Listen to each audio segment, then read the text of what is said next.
Hey, I'm back. I took a little bit of a break this last week, but on Sunday I did a video with Yaroslav Lapin. The channel is Paris Social Meta Learning, I think. I'll have a link to it. And he watched the video I did about Qwik and RxJS and trying to figure out how to do reactivity in Qwik. And he thought that it would be helpful for me to like walk through step by step with him, kind of increasing complexity of trying to use, like sneaking up on using RxJS and Qwik.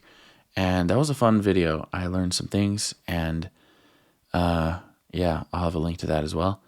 So look in the description of this video and go subscribe to him. Yeah, that was a fun video. He's a great guy.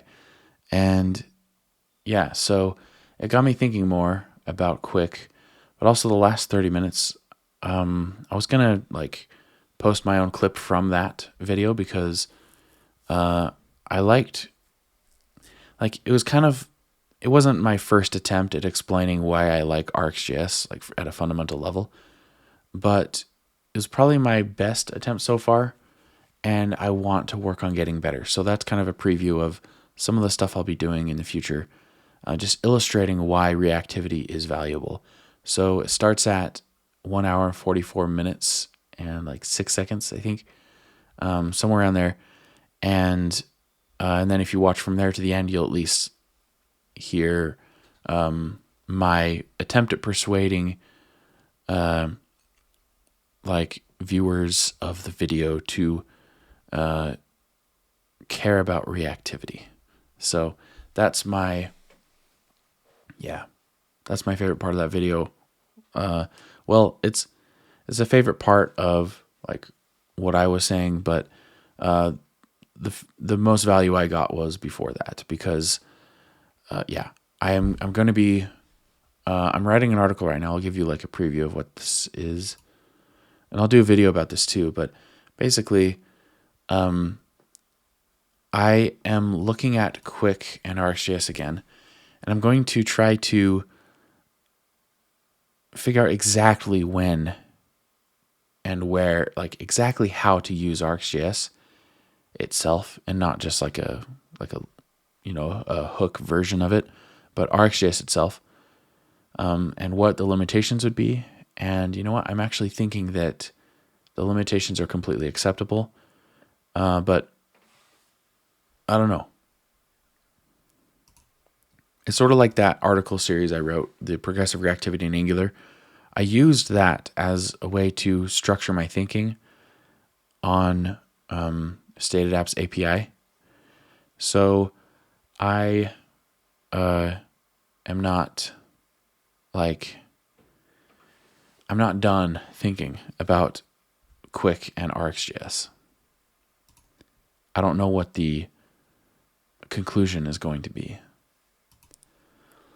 Anyway, so over the past month, I have visited each library and kind of looked at what potential they have with RxJS and reactive hooks, and I basically came to the conclusion that I need to split StateAdapt, the core, into core and RxJS, because in React and Solid and possibly Qwik, you don't need RxJS.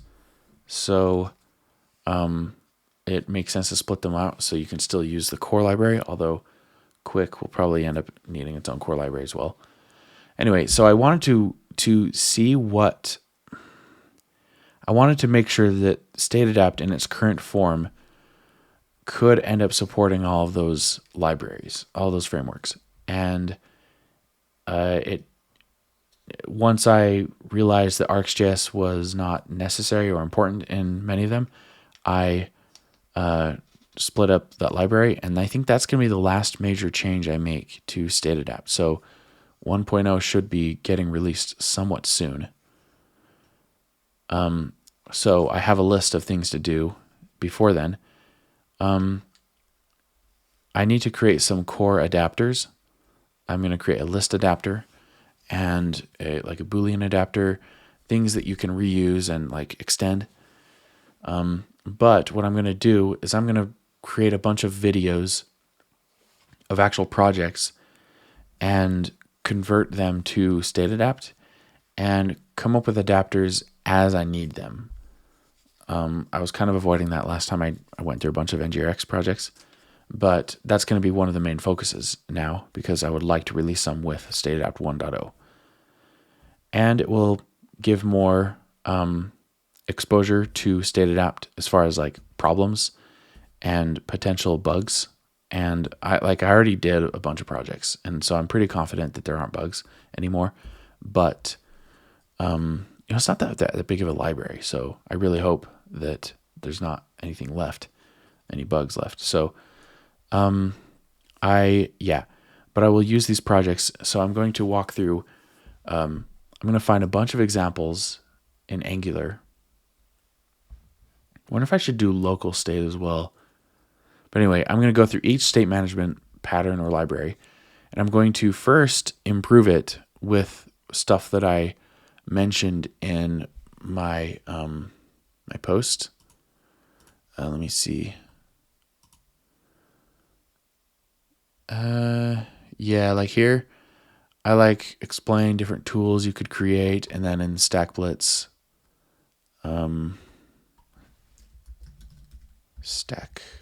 what? I had to have included the link here. There's got to be a link. I don't know. I have. Anyway, I created some utilities, some reactive utilities for each of these. So I will walk through all the different libraries and rewrite the projects I find on GitHub, random projects. If anybody watching has a project they want me to take a stab at, I will. But I'm just going to look for random projects on GitHub, maybe like 4 for each state management library. And first make it more reactive, and then probably in a separate branch, but I don't know exactly how I'm going to do it. I'm going to convert it to StateAdapt completely. And then I'm going to have like results from each library over a bunch of different projects, and I can like graph out like the different summaries, like on average how many lines of code are saved from this library and stuff like that. Imperative statements, maybe I can do that too.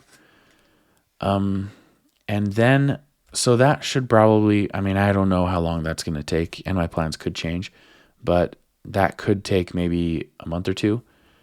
And then I'm going to move to React. I'm going to really dive deep into React and all of those state management libraries. I wanted to a little bit already. So sort of like how I dived into each framework, I started reading a little bit about each state management library in React because those are the big ones. And I looked at XState because somebody on Twitter, maybe I can find that tweet. Hang on.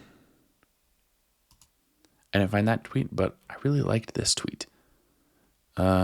My using example, don't use NGRX effects for that, changed my NGRX life for the better. It is a hidden gem.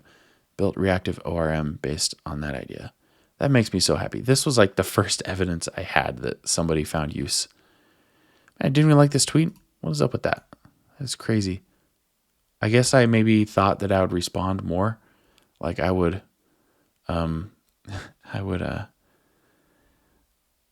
like come up with something really nice to say. Oh, well, I actually responded. So it's weird that I just liked it after this long, but whatever.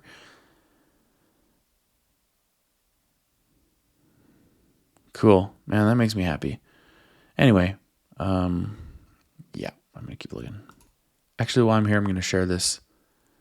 So this is somebody wishing they had something like this in Angular, and me saying that would be extra redundant syntax. We already have this, and like, look how similar these are. RxJS is more boilerplate. You don't have to, like, you could, if all this is asynchronous reactivity, you could just write map with this function and then pass another argument, so another function call, and do this.count. And so you'd get rid of the dot pipe. And so that would reduce a little bit. But so people are wanting to move away from RxJS, and it's really bugging me. But there's just, why not just have a better integration with RxJS? Then you don't have to refactor a lot of Angular code. You don't have to learn new syntax that does the exact same thing as RxJS. But I think Angular is trying to avoid RxJS a little bit because of the dislike that I talked about in the last few videos. But half of the reason for it is the weak Angular integration, not the exact syntax it uses. Most of the other half is because people want to think imperatively with streams. If a new reactive syntax doesn't have this issue, it's not doing the job correctly, just being a weaker form of RxJS. Because if you don't have to think reactively, then it's not going to be reactive. Well, we really need reactive training material that undoes imperative training. Yeah, I have a lot more to say about this, and I've said a lot about this already. So sorry about the repetition, but this is like, I finally understand a lot of things about reactivity now, and I just really, really want other people to understand them. So I'm going to dive way more into these in future videos. And like when I'm talking about like going to these different libraries and converting them and doing a lot of videos about these things, kind of like the videos I was doing back in June and July, I will like interrupt it with a video about a topic that I spend a lot of time preparing. So something I think is really important. Like I want to post a video of the ngconf talk I would have given if it was accepted. And I only did one submission. I should have done more, but anyway. It's taking too long to find the tweet. I'm not surprised. It was kind of an obscure tweet, but basically I described my like the StateAdapt API a little bit to somebody on Twitter. I think it may have been in response to Pavel. I don't know exactly how to say his name, but the guy who's on the Angular team looking at reactivity right now. I described it to him, and somebody responded to me, if I remember correctly. Somebody responded and said, "This reminds me a lot of XState. Have you looked into that?" And I was like, XState? I don't think so. Like, I didn't, like, when I looked into it a little bit, it didn't remind me of StateAdapt at all. But I decided I need to look more into XState and the other React state management libraries because there's a lot of good stuff in them. And I actually want to learn what I can from them by doing some minimal research. And I'm going to do a video about this, but basically I found a way to incorporate the benefits of state machines in StateAdapt without buying into the entire philosophy and thinking that it's the best thing in the universe, which it obviously isn't, or more people would be using them. XState is pretty popular, but I looked at it, the boilerplate. I mean, I can't wait to convert some of those things to StateAdapt because the boilerplate is just insane on a lot of that stuff. But I figured out a way that I can incorporate the benefits of state machines in StateAdapt, and that is basically to create a minimal way to represent what states can go to which other states. So the basic idea is to just give a name to each state. So have like a title or label or I don't know, something. And so let's say you have a, what's a good example? Let's say it's like an async data state thing that you're managing. And you have like it's pretty easy. You've got an initial state, loading, loaded, maybe stale, but that's like a label. And I was wondering, like, should I have two properties maybe, like loading and loaded, Boolean properties? But I'm actually liking the idea of using status. That's what I was going to call it, like a status property to describe the overall state instead of using like these Booleans, because you do get more flexibility with it, and you can still create selectors that are Booleans. So I think I'm going to end up doing that for my async state adapter, but we'll see. But anyway, if you have status as like a label in general, I just decided to pull this up so you can look at it while I'm talking. If you do decide to have a like status property that goes with your state, you can get the benefits of state machines.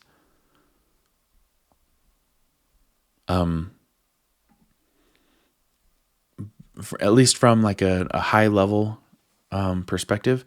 But then also, if you design a like a rule set. So let's see, do I have VS Code? It's probably looking at Qwik right now, but it doesn't matter. So let's say you have, okay, that is code that I'm okay getting rid of. Let's say you've got a state shape like this. Let's say, well, who cares? It's just status, okay? And it can be one of many types. So type, it could be enum, but I don't care. Type status equals, this could be union. Let's say this is like really boring, but it's a fast example, so that is what we have. Okay, let's say you have that type, and status is going to be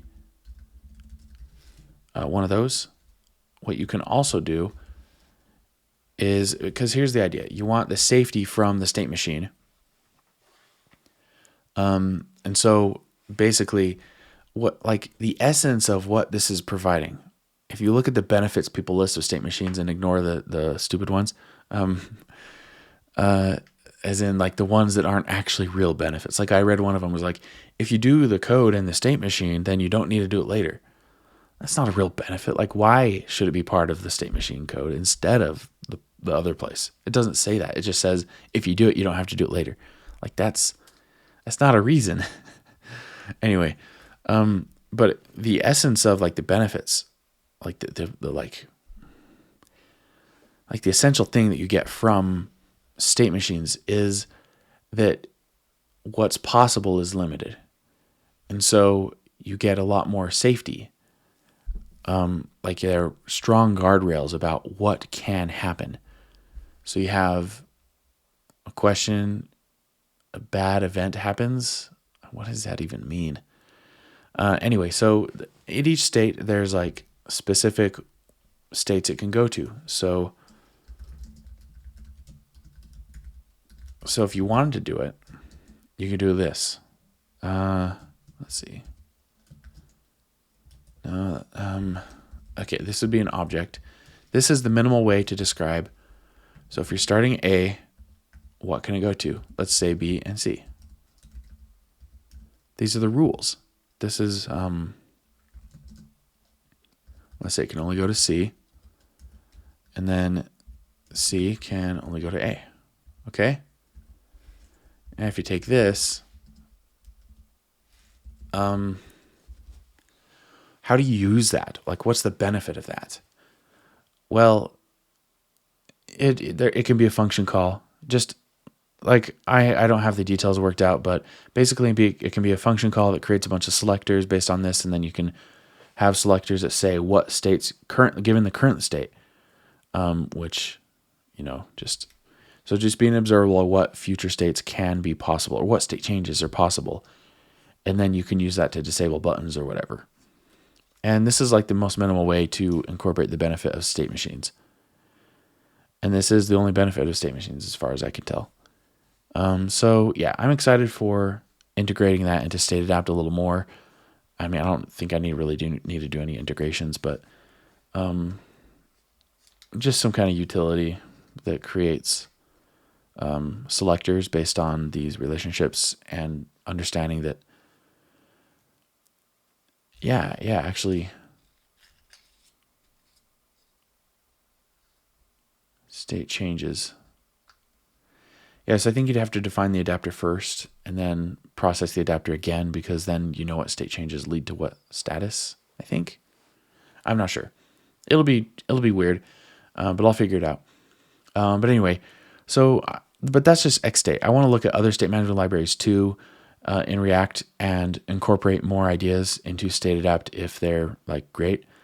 And I'll do that before I get to those libraries. But when I do dive into React, I will do a lot of videos about those. React, there's like a big community, but I don't want to dwell on it too long.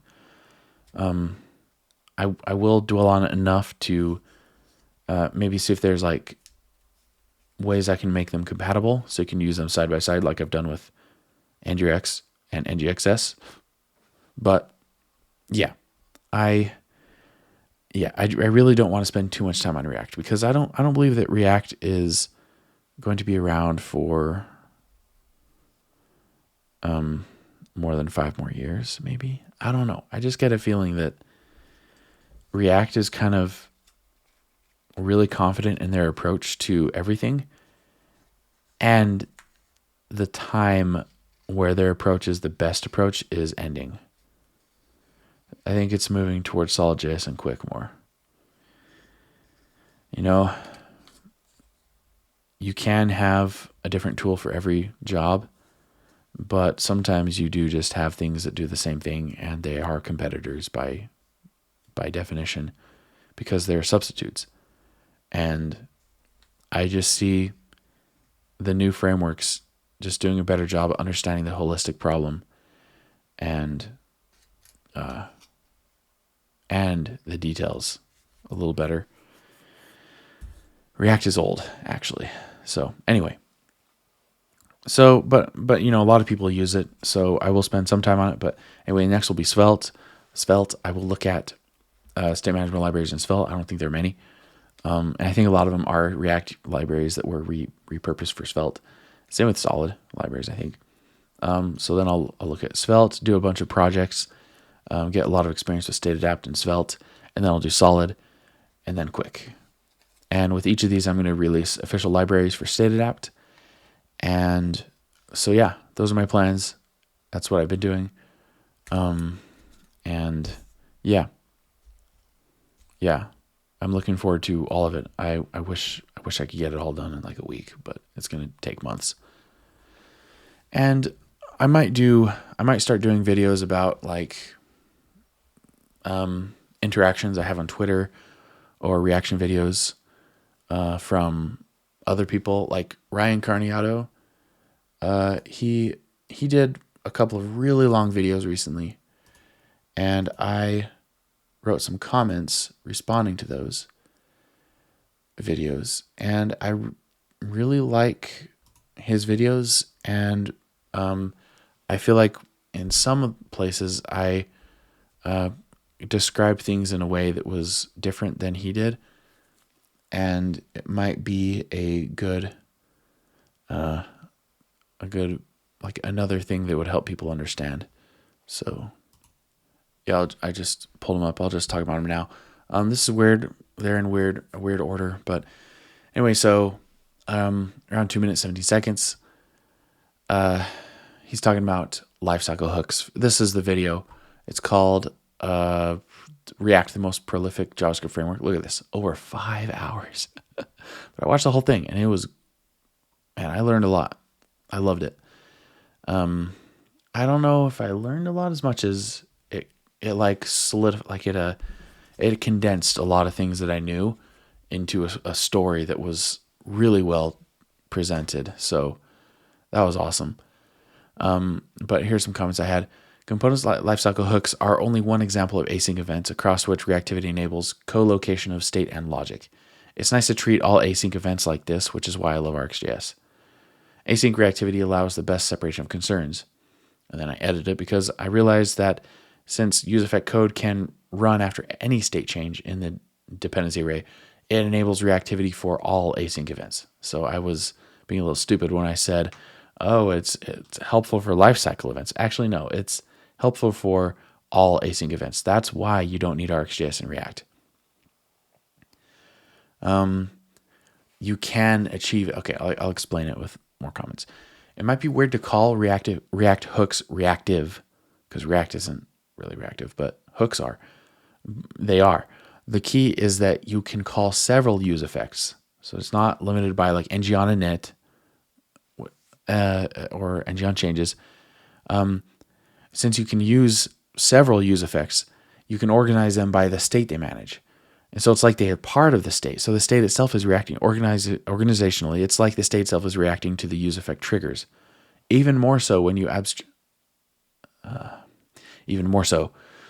probably should be one word, I think, when you abstract a use state and use effect pairing into a custom hook. What the? there's more to this. It put this here, but it's not letting me expand it. That is really weird. Anyway, it's got a use state, but under that is debounce, use debounce.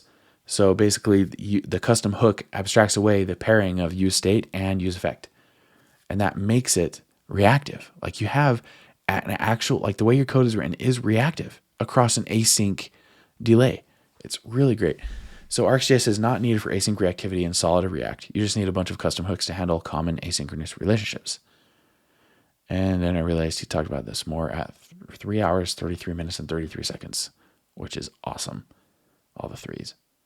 Anyway, so it's pretty cool. Yeah, hooks are reactive. And man, Ryan Carniato is so smart. Like he just knows everything. But I still like emphasizing the async reactivity stuff. Okay, so yeah, this part bugged me a little bit, actually. It was, let me see, let me skip. Yeah, he's showing RxJS and how verbose it is, and he's like typing here. And this is kind of like a straw man. Like I'm not gonna say it's like a straw man, but I mean, look at this. You really think this is what it takes to do this? Like he's comparing these, like with it like pull based or whatever. You just write the expression. With RxJS, you got to do all these pipes and subscribe. But look at what you can actually write it as. That's it. Why? Because actually you can do even better if you do it like this. I mentioned this earlier in this video, I think, but with Svelte, if you have a way to subscribe, that's simple, really good integration. I wish Angular had. This honestly should be a function call because I think this actually has problems in Svelte.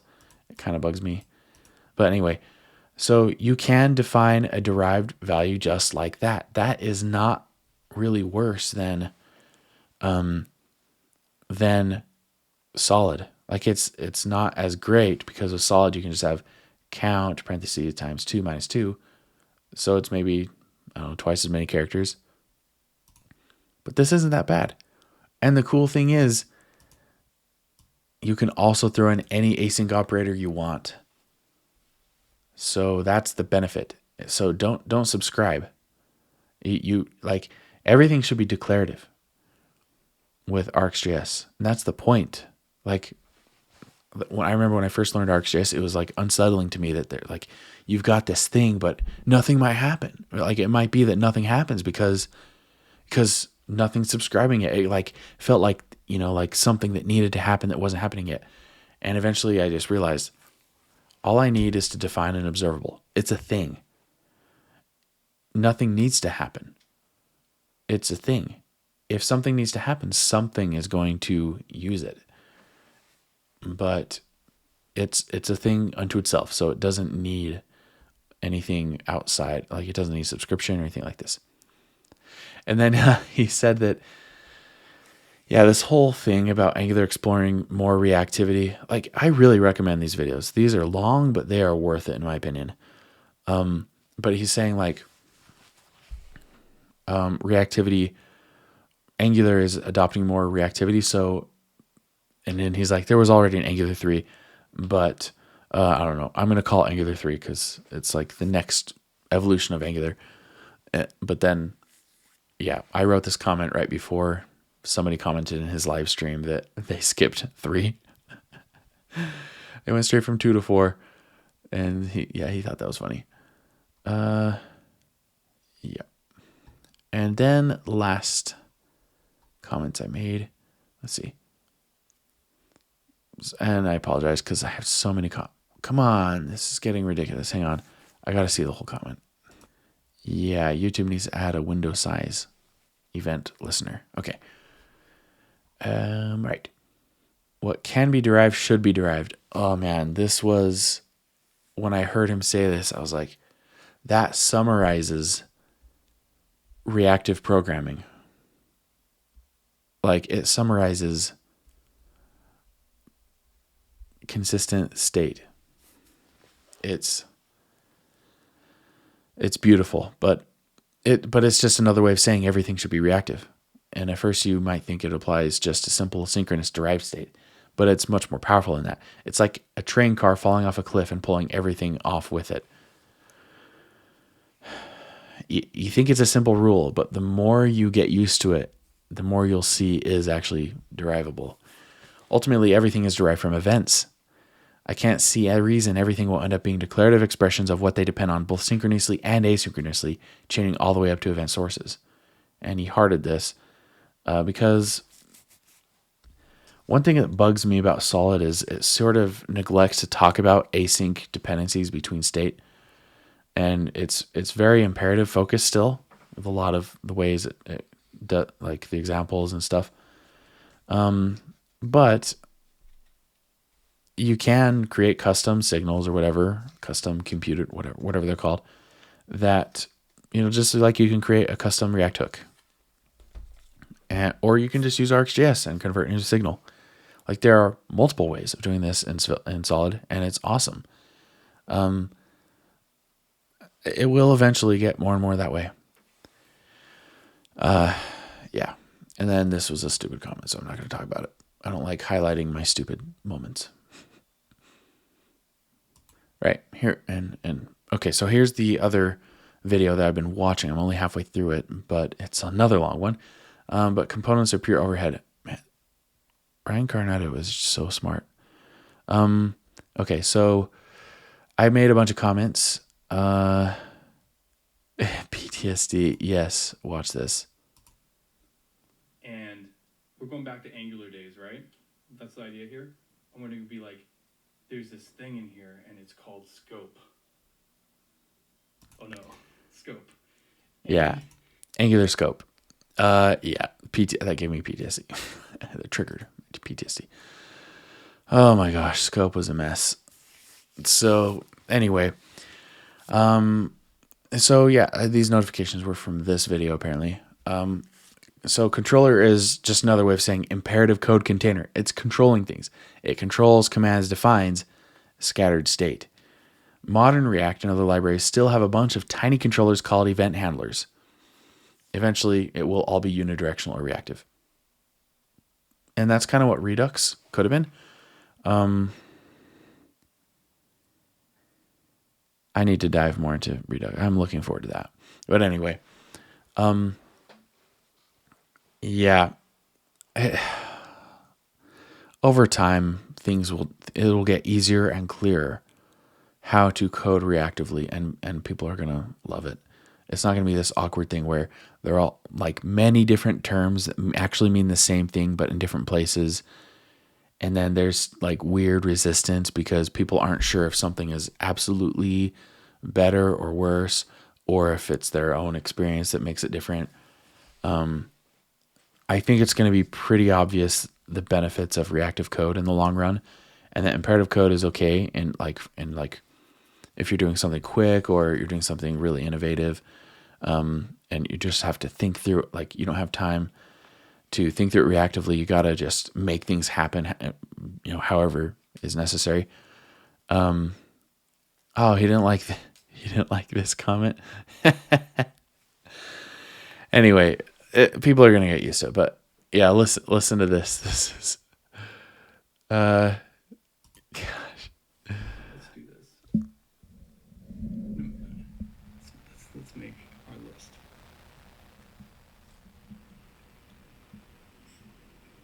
Make our list. Yeah, I don't know. It's just a thing I thought was funny. Yeah, Khan Academy. I don't know if you watch those videos, but he while he's drawing stuff, he like repeats what he's saying. Yeah, that was awesome. Maybe he doesn't know who Sal Khan is, but anyway, maybe that's just an annoying comment. I apologize if it is. Anyway, so okay. Oh, yeah. At this point, a minute and 40 seconds or 40 minutes right before that, he's talking about how different reactivity models, like mechanisms or syntaxes, will give you like different amounts of consistency between similar use cases. So like if you want to memoize something, with Solid, everywhere you're using that thing, that reactive value, that signal, you're already calling a function. So if you're memoizing it, you don't need to change any of those places. You just wrap that definition in create memo. So yeah, so I said thank you. So the syntax doesn't have to change. It's similar in all the different, like 3 different scenarios. Thank you so much for this. This syntactic adjacency between functionally adjacent patterns saves developers a lot of mental friction when developing. The worst tools make designing feel like predicting the future, and it's actually really stressful. But if you can go to something simple immediately, and the cost of changing the design later on is minimal, you don't have to worry about how it will evolve over time. This was the motivation behind my article series, Progressive Reactivity in Angular, which I used to guide my thinking as a design StateAdapt's API. Every addition in functionality is an incremental change in syntax. So you don't have to navigate all these annoying syntactic dead ends where you create something a certain way and then you have to undo it in order to get to the next level of complexity. So that's what the goal was with all of this. So with StateAdapt, with that article series, because I already had a syntax I liked for most state management use cases, but I think it really improved when I wrote that series and really thought about like, okay, what's the next use case and what's the simplest way to get there from here that doesn't take rewriting, and just, that, yeah, I think that is, it takes more thought to design an API like that. And that's like the thing that I've noticed the most from Ryan. He thinks through everything. And it's great to have a framework written by somebody who so carefully designed it. It's so refreshing, honestly. I don't want to diss any of the other frameworks, but you can tell, definitely. Just go read like the docs of Solid. You can tell that it was so thoroughly thought through. It will be hard to beat. And so I have, especially the next version of Solid, if you look at the React video, he talks about the future frameworks, or no, the video about React, the most prolific framework, that one.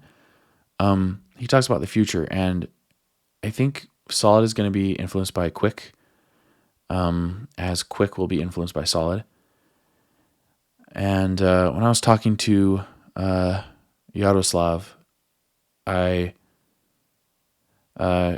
he mentioned what I said, the video that I made about Qwik and Solid.js combining, and we talked about it. I don't think that's in the video he posted, but basically he said he doesn't think the frameworks are going to merge, and I don't think they will either. That's not, the code bases won't literally merge, but I'm wondering if they think similarly about a lot of things. I'm wondering if like they don't become members of each other's teams, and then the differences in Qwik and Solid just are less and less over time. And then that video about Qwik and Solid, where I said like that the reactivity mechanism would change in Qwik.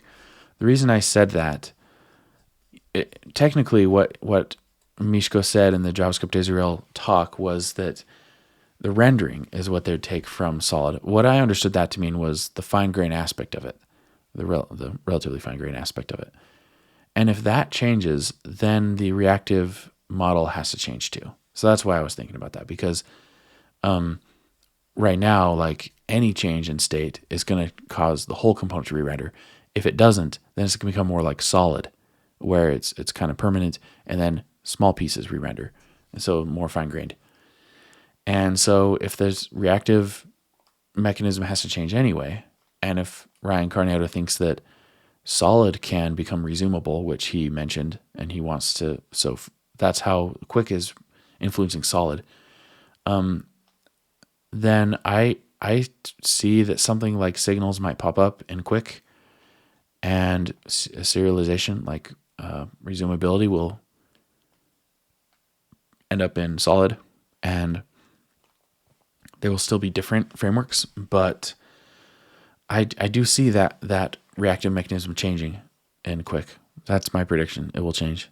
But yeah, like because Ryan has thought through these things so much, and Qwik and Mishko has thought through Qwik's main point a lot. And I just feel like the things that Qwik wasn't focusing on will be influenced and look more like Solid over time.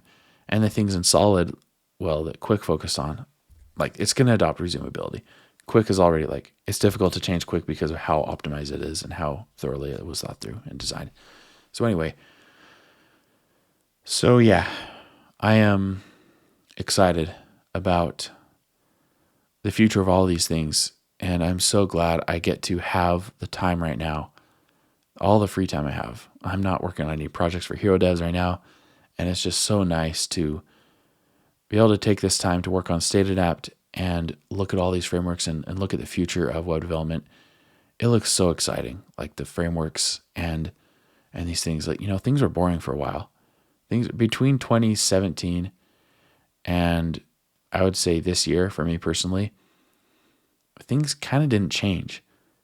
There was Angular 2 and then 4. And there was React, and there was React hooks. That was 2018. So yeah, that was awesome. That was amazing. But I was mostly focused on Angular, and anyway, it was still near the beginning. So, but from 2018 to 2022, I don't know.